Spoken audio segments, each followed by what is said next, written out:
Vamos a empezar a ver, muchachos, el síndrome de intestino irritable. El síndrome de intestino irritable es una de las patologías que más vemos en la consulta gastrointestinal, junto con el reflujo. Quizás son de las dos patologías donde vemos más consulta en la consulta de gastroenterología. El síndrome de intestino, pues, es el que conocen como la colitis nerviosa, ¿no? Que los pacientes le dan un nombre colon espástico, pero su nombre es el síndrome de intestino irritable. En la prevalencia mundial del síndrome de intestino irritable, a nivel mundial se encuentra entre el 10 y 20%. En México solamente existen 3 trabajos para valorar la incidencia y prevalencia del síndrome de intestino irritable. Uno se realizó en voluntarios universitarios en el Distrito Federal y se utilizaron los criterios diagnósticos de Roma 3, de Roma 2, perdón, y se encontró una prevalencia de 35.5%. El otro estudio se realizó en población abierta en el estado de Tlaxcala y con una prevalencia del 16%, y también se usó los criterios diagnósticos de Roma 2, y otro más que se realizó en la ciudad de Veracruz, también con población abierta, y también mostró una prevalencia del 16.7%. Con los criterios de Roma 3 y 4, pues no hay informe de incidencia y prevalencia en México. En México utilizamos todos los criterios de Roma 3. Ya están también los criterios diagnósticos de Roma 4. Y aquí vemos en los estudios, el síndrome de intestino irritable se puede presentar con diarrea, con estreñimiento, o ser alternante, o sea, presentar diarrea, estreñimiento y se va alternando. Y aquí en estas imágenes vemos, por ejemplo, en el estudio que se realizó en pacientes universitarios, se vio que el 40% tenía más estreñimiento. El que se realizó en población abierta con Tlaxcala, el 41% tenía estreñimiento, el 44% alternante, y en el que se realizó en Veracruz, 50% tenía estreñimiento, 30% diarrea, y el alternante es el 19.7%. Efectivamente, el síndrome de intestino irritable se presenta más con estreñimiento. Los pacientes se refieren más de estreñimiento, sobre todo son pacientes mujeres. Y si observan, pues también la incidencia y prevalencia va a depender de qué población estudiemos. Si agarramos ya grupos como aquí universitarios, pues obviamente van a tener más prevalencia. ¿Por qué? Porque están sometidos a algo más de estrés, y como vamos a ver, el estrés es un factor para desencadenar al síndrome de intestino irritable, junto con otras teorías, ¿verdad? En cuanto a qué grupo de edad y al género que va a afectar, dice que la gran mayoría de los estudios, incluyendo los realizados aquí en México, demuestran una mayor prevalencia de síndrome de intestino irritable en el género femenino, ¿sí?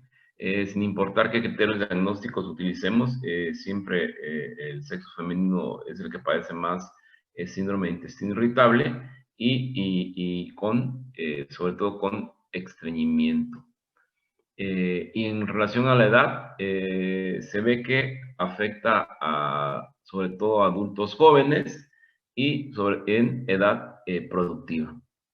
En la población, en los ancianos, en la población de la tercera edad, que podemos llamar, es un poco inferior a la población general. y este grupo, pues la mayoría ya está retirado, están jubilados, están pensionados, entonces se supone que tienen menor carga de estrés y ese podría ser un factor por lo que vemos menor prevalencia de intestino irritables en los pacientes ancianos.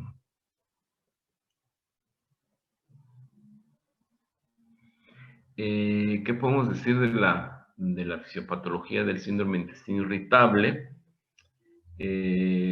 No se trata de una enfermedad en sí.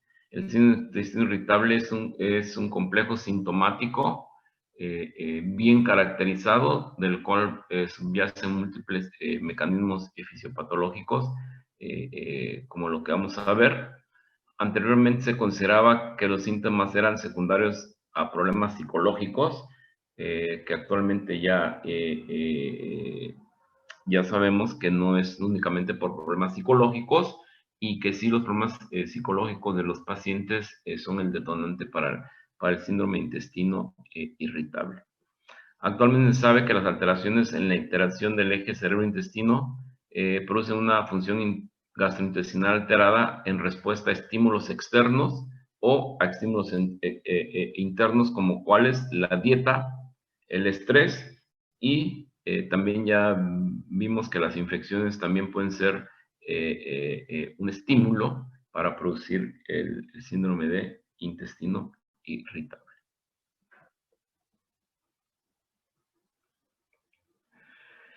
En los últimos 50 años se han hecho observaciones científicas sobre la fisiopatología del síndrome de intestino irritable, entre ellas la predisposición genética.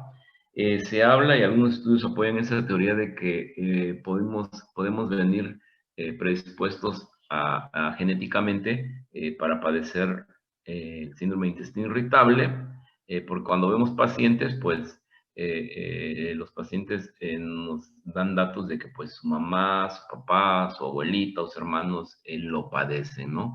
Entonces por eso se han hecho algunos estudios para ver si tenemos alguna predisposición genética para padecerlo. Los estudios no son concluyentes, por lo que no podemos decir que vengamos predispuestos genéticamente. El ambiente familiar temprano, ¿a qué se refiere esto? De que si la mamá o el papá padecen síndrome de intestino irritable, ya sea por la alimentación que se consume en la casa o porque nuestros padres son ansiosos, son depresivos, o sea, tienen problemas emocionales, pues obviamente esto nos los van a transmitir a nosotros desde la niñez y podría ser que por eso también padezcamos el síndrome de intestino irritable. Los factores psicológicos se ha visto que son un factor importante para padecer síndrome de intestino irritable.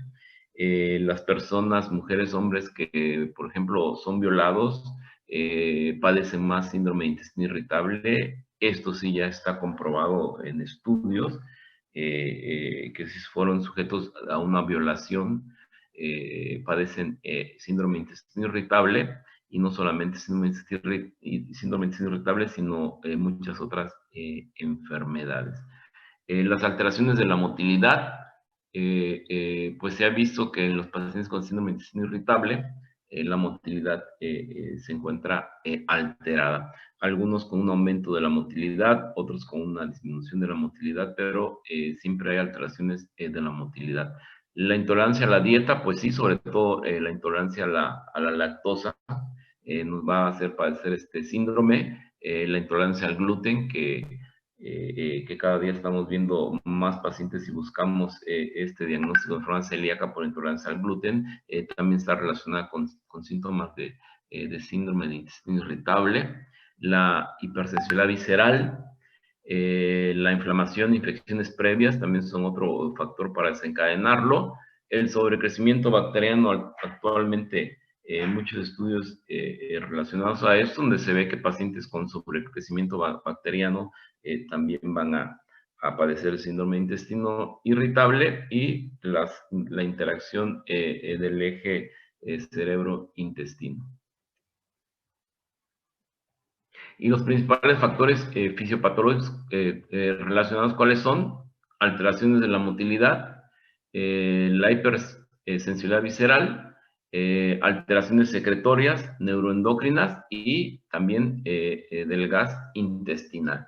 Y no sabemos si el paciente con hipersensibilidad visceral, su problema es secundario a una transmisión de señales sensoriales aberrantes del cerebro, a señales sensoriales normales que son interpretadas inapropiadamente por el cerebro, o ambas. Y en cuanto a las infecciones, cada vez hay más datos que apoyan la existencia de fenómenos de inflamación de bajo grado en el síndrome de intestino irritable. Y esto que se ha descrito un aumento en el aumento de linfocitos intraepiteliales y de mastocitos del colon en los pacientes que le realizamos estudios y le tomamos biopsia del colon, encontramos estas inflamaciones de bajo grado. Se especula que esta inflamación podría ser el origen de la hipersensibilidad de las terminales nerviosas de la pared intestinal, contribuyendo a inducir o a perpetuar los síntomas del síndrome de intestino irritable. Algunos de estos fenómenos de inflamación o alteraciones de la inmunidad pudieran justificar que en muchos casos el síndrome de intestino irritable se presenta después de haber padecido gastroenteritis aguda infecciosa. La mayoría de los pacientes, sobre todo después de los 40, 50 años, inician en los cuadros de intestino irritable después de haber padecido una gastroenteritis aguda infecciosa. Ya quedan con datos de síndrome de intestino irritable y se piensa, los estudios apoyan que puede ser a la inflamación de bajo grado que queda después de haber padecido una gastroenteritis aguda infecciosa. Como habíamos dicho, también se asocia con el antecedente de abuso sexual y maltrato físico o psicológico. Estudios experimentales muestran que el estrés puede modificar la motilidad intestinal, ¿sí? Ya sea aumentarla o disminuirla, esto va a depender de cada paciente, condicionar la hipersensibilidad visceral, un estado hipervigilante a través de la activación de factores liberados de corticotropina, ¿sí? Y finalmente es de notar que con frecuencia el síndrome de intestino irritable se asocia a otros trastornos que no tienen un origen orgánico aparente, como cuáles, la dispepsia funcional, que también es un trastorno no orgánico, la fibromialgia, la fatiga crónica, el síndrome de fatiga crónica, la cistitis intersticial y la cefalea tensional. Todos nuestros pacientes siempre están asociados con algún otro problema, ¿no? Algunos pacientes, la mayoría refiere, con intestino irritable refiere cefalea, ¿sí? Y sobre todo la sobreposición de dispepsia funcional con síndrome de intestino irritable es algo muy frecuente también que vemos en la consulta. Y la cistitis intersticial, que muchos pacientes de hecho nos los envían los urólogos, ¿sí? Porque pues descartan problemas infecciosos a nivel de tracto urinario, sobre todo de vejiga, y ya no los canalizan a nosotros. ¿Por qué? Porque el síndrome de intestino irritable va mucho relacionado con la cistitis intersticial, que también es un problema funcional, no es un trastorno orgánico. El cuadro clínico, vamos a hablar del cuadro clínico y de los criterios diagnósticos. La manifestación principal del síndrome de intestino irritable es el dolor abdominal o el malestar abdominal crónico. Siempre va a ir asociado a alteraciones en el hábito intestinal, como ya vimos, estreñimiento y o diarrea o ser alternante. El 96% de los pacientes va a sentir distensión abdominal y sensación de inflamación. También puede haber sensación de evacuación incompleta urgencia, pujo y tenesmo, que muchas veces los diagnosticamos como amibiasis, porque los pacientes con amibiasis también tienen estos síntomas de evacuación urgente, pujo y tenesmo.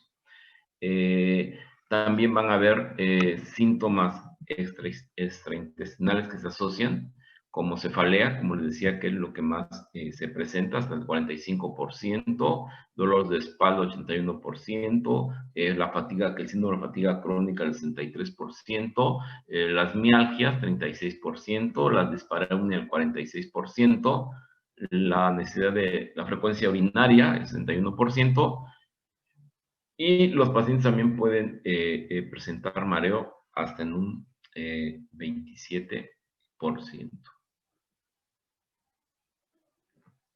Y el síndrome de intestino irritable se va a sobreponer frecuentemente con estos trastornos funcionales gastrointestinales. Como ya habíamos visto, la dispepsia funcional, que ya habíamos mencionado anteriormente, hasta un 57%, la pirosis funcional 56%, el dolor torácico de origen no cardíaco 27%, y trastornos anorrectales hasta un 10%.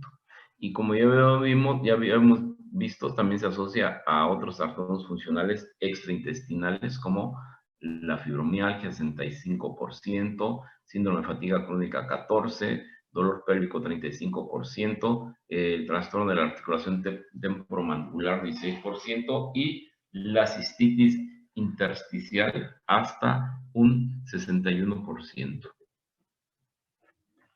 El diagnóstico actualmente de síndrome de intestino irritable se considera un diagnóstico positivo y no de exclusión. Anteriormente era un diagnóstico de exclusión. Después de hacerle al paciente gran cantidad de estudios, pues concluíamos que tenía síndrome de intestino irritable, y actualmente se considera que es un diagnóstico positivo. ¿Y qué quiere decir con diagnóstico positivo? Que debemos pensar primeramente en síndrome de intestino irritable como diagnóstico y buscar el diagnóstico. ¿Y cómo hacemos el diagnóstico de síndrome de intestino irritable?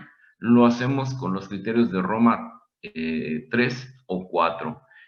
Actualmente ya tenemos los criterios de Roma 4, pero nosotros aquí en México no los tenemos validados y se supone que hasta que no se validen no los podemos utilizar, pero ya tenemos criterios de Roma 4. Y prácticamente los criterios de Roma 3 a Roma 4 no varían un poco solamente en el tiempo de los síntomas, pero no hay variación. Miren, y con los criterios de Roma se ha mostrado tener una sensibilidad de 70% y una especificidad del 87.8% y un valor predictivo positivo cercano al 100%. O sea que si utilizamos bien los criterios de Roma para hacer el diagnóstico, prácticamente no vamos a tener error al hacerlo. Y ahorita vamos a ver qué parámetros son. Aquí los tenemos. Dolor o malestar abdominal recurrente durante por lo menos 3 días al mes en los últimos 3 meses y asociado a 2 o más de los siguientes síntomas.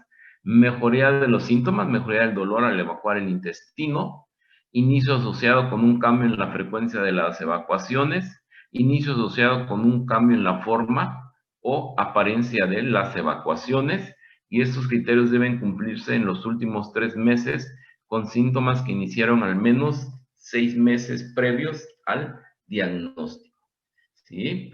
Y aplicando estos criterios de Roma 3 para el diagnóstico, prácticamente en un 100% tenemos el diagnóstico. Les repito que actualmente ya están los criterios de Roma 4, aunque nosotros no los tenemos validados, ya los podemos utilizar y cambia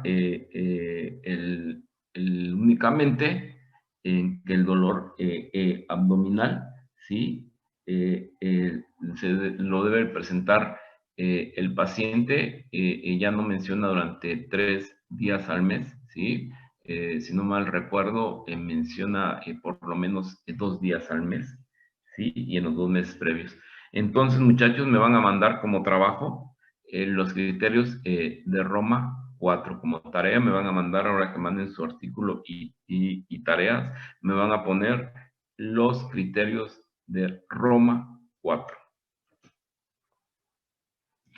Se han definido subtipos de síndrome de intestino irritable de acuerdo al patrón de las evacuaciones. Como ya vimos, el síndrome de intestino irritable con estreñimiento es el que más se presenta. Y se dice que el paciente que tiene síndrome de intestino irritable con estreñimiento va a presentar heces sólidas o enexíbalos en un 25% de las evacuaciones y heces líquidas o semiformadas en menos de 25% de las evacuaciones o de los movimientos intestinales. El paciente que tiene síndrome de intestino irritable con diarrea son heces líquidas o semiformadas en más del 25% y heces sólidas o enexíbalos en menos del 25% con los movimientos intestinales o las evacuaciones, ¿no? El mixto, heces sólidas o exíbalos en más de 25, igual que las líquidas semiformadas en más del 25% de los movimientos intestinales, y la inclasificable o no clasificable es cuando la normalidad es suficiente de la consistencia de las heces para cumplir con los criterios de estreñimiento, de diarrea o mixto.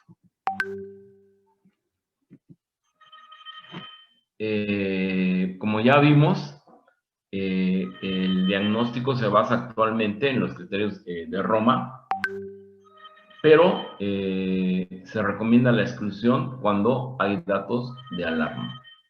¿Cuáles serían? Inicio de síntomas o cambios en los hábitos intestinales en pacientes mayores de 50 años de edad.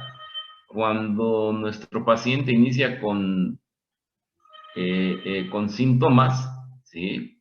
O inicia con cambios del hábito intestinal después de los 50 años, es un paciente que aunque cumpla con criterios de Roma, es un paciente que debemos descartar organicidad, que debemos descartar algún un problema orgánico, sobre todo el cáncer colorectal.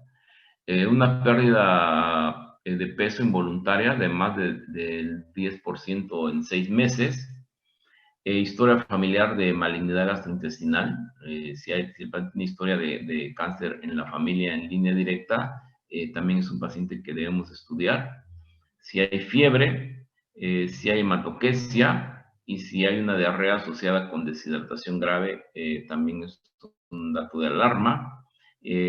Asociación con artritis, con lesiones cutáneas, linfadenopatía, obviamente si palpamos de alguna masa abdominal, síntomas nocturnos, esto es muy importante.